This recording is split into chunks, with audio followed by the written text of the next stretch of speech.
पता है, एक विचित्र सी बात है कि जहाँ हॉलीवुड का हर एक्टर अपनी एक फैन बेस बना के रहता है, चाहे वो सबसे ए ग्रेड एक्टर ही ले लो। Who could play Victor Von Doom? या फिर सबसे डी ग्रेड चूतिया एक्टर ही ले लो, लेकिन सबका अपना एक फैन बेस रहता है। बट ये भी है कि हर एक्टर का अपना जहाँ एक फैन बेस होता है, वही उनके कुछ हेटर्स भी एग्जिस्ट करते हैं। बट पता है, टॉम क्रूज ऐसे एक्टर है जिनका मैंने शायद ही कोई हेटर ग्रुप देखा होगा। तो हाँ, टॉम क्रूज, जिनको हॉलीवुड का सलमान खान भी कहा जाता है, उनकी ही latest film Mission Impossible the Final Reckoning theatres में देख के आ रहा हूँ। एंड पता है, इसके बारे में यही बोलूंगा कि ये फिल्म उस 10 on 10 बैडी की तरह है, जो कि दिखने में बहुत ही मस्त लगती है, लेकिन जहाँ उसने अपना मुंह खोला, बस वही तुम्हारी सारी ठरकपन उतर जाती है। वेल हेलो, मेरा नाम है ज्योतिब राजकुमार एंड पता है, इथन हंट मेरे लिए उन कैरेक्टर्स में से एक है जिनके साथ मैं लिटरली बड़ा हुआ हूँ।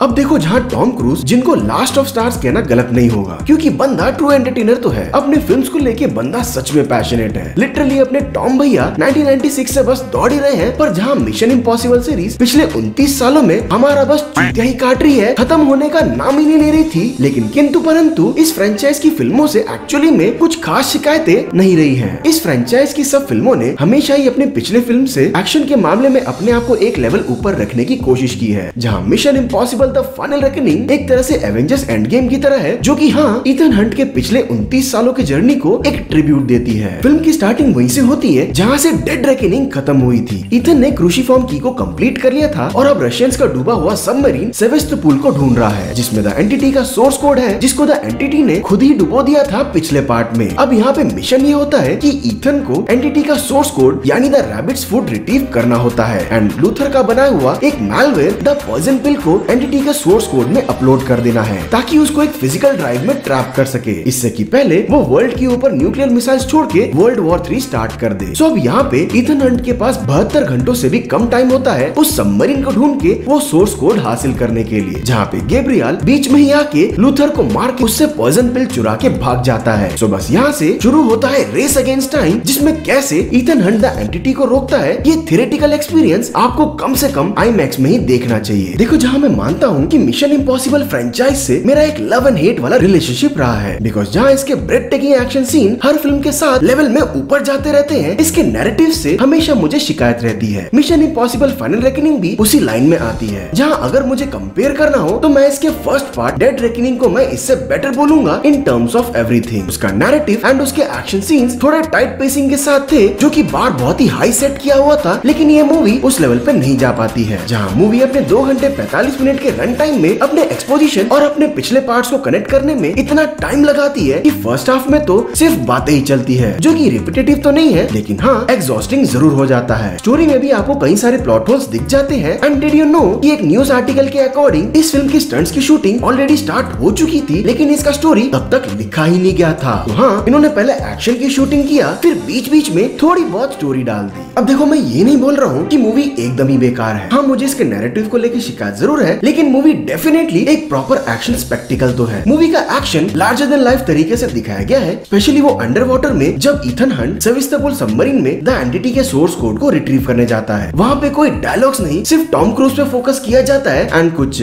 30 मिनट्स का वो सीन होता है, जिसमें इतने ब्रिलियंट तरीके से उसको शूट किया गया है कि आपके सांसें एक्चुअली में रुक जाएंगी कि अब क्या होगा। वही मूवी का सेकंड बिगेस्ट एक्शन सीक्वेंस, जो वो प्रोपेलर जेट का फाइट सीन आता है, जिसमें अपने टॉम भैया तो फुल गॉड मोड चले जाते हैं एंड वो लंबा चौड़ा सीन आपको वो प्रॉपर तरीके से दिखाते हैं, वो टेंशन आपको फील करवाते हैं और यहीं पर ही जाके मूवी की 100 कमियां भी माफ हो जाती है। वो एक्सपीरियंस जो होता है ना आईमैक्स का, वो मैं चाह के भी एक्सप्लेन नहीं कर पाऊंगा। खैर देखो, फाइनल वर्डिक्ट में मैं तो यही बोलूंगा, yes, mission impossible final reckoning में हाँ कमियां तो है एंड इवन इसके नैरेटिव से भी आपको इशू रहेगा। इवन आपको पता है कि आई थिंक इस सीरीज का एक लौती फिल्म होगी जिसमें कोई भी मेन एंटागनिस्ट नहीं होता है। इथन भैया बस भाग ही रहे होते हैं पूरे फिल्म में, लेकिन वही है ना, इसके सेकंड हाफ में जो एक्शन सीक्वेंस डाला हुआ है वो एक सेटिस्फैक्शन आपको दे देती है कि हाँ एक सिनेमा में देख के आ रहा हूँ, स्पेशली अगर आप IMAX जैसे बड़े स्क्रीन पे देख रहे हो तो सॉर्ट ऑफ यही बोल लो कि अंत भला तो सब भला। तो मेरी तरफ से इस मूवी को 3 स्टार आउट ऑफ 5 स्टार। अगर आप टॉम क्रूज के फैन हो लेकिन नैरेटिव वाइज कुछ ढूंढ रहे हो इस फिल्म में तो शायद आप निराश हो जाओगे, लेकिन अगर आप सिर्फ एक्शन देखने के लिए जा रहे हो तो मैं आपको ये रिकमेंड करूंगा कि सेकंड हाफ तक पेशेंस रखना, क्योंकि फर्स्ट हाफ में लिटरली कुछ भी नहीं है। बाकी चलो आप सीधा मिलते हैं जेडी बोलेगा एपिसोड 4 के साथ, जो कि यस ऑलरेडी बन रहा है। तब तक के लिए जॉय दी बोलेगा और पब्लिक सुनेगी।